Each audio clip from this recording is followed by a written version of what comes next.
হাইসোয়া আসার পরে আমার এলাকার মধ্যে অনেক স্যানিটেশনের নিরাপদ পানির ব্যবস্থা হয়েছে। হাইসোয়াকে ধন্যবাদ।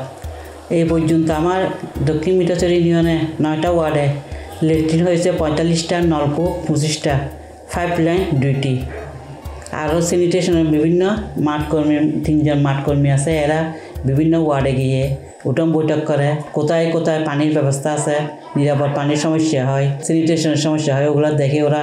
তাছাড়া আমার দক্ষিণ মিঠাচর ইউনিয়নে আরও 2টা পাইপলাইনে কাজ চলতেছে। ওই 2টা পাইপলাইনে সোলার লাইটের মাধ্যমে ফিল্টার বসাইয়ে আয়রন মুক্ত করলে পানি ভালো হয়।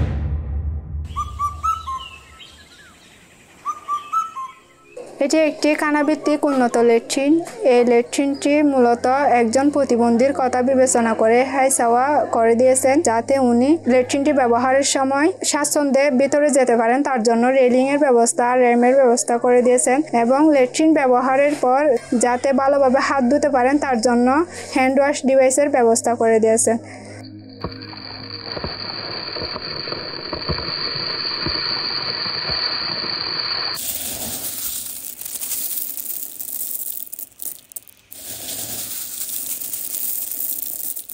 আমাদের লক্ষ্য হচ্ছে এই 4টা উপজেলার যে 10 লক্ষাধিক লোক বসবাস করে তাদের মধ্যে থেকে কমপক্ষে 2.5 লক্ষ লোক এই নিরাপদ পানি এবং স্যানিটেশন সুবিধার আওতায় আসবে। ইতিমধ্যে 25,000 পরিবার নিরাপদ পানি এবং উন্নত স্যানিটেশন ব্যবস্থার আওতায় এসেছে। 2028 সাল নাগাদ আমাদের এই প্রকল্পের মেয়াদ। আশা করি বাকি সময়ের মধ্যে আমরা আমাদের লক্ষ্যমাত্রা অর্জনে সক্ষম হব।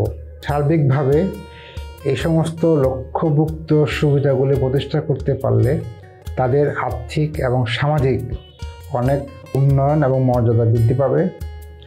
পাশাপাশি সার্বিকভাবে কক্সবাজার জেলার অর্থনৈতিক এবং সামাজিক এবং এলাকার জীবনমানের উন্নয়ন ঘটবে।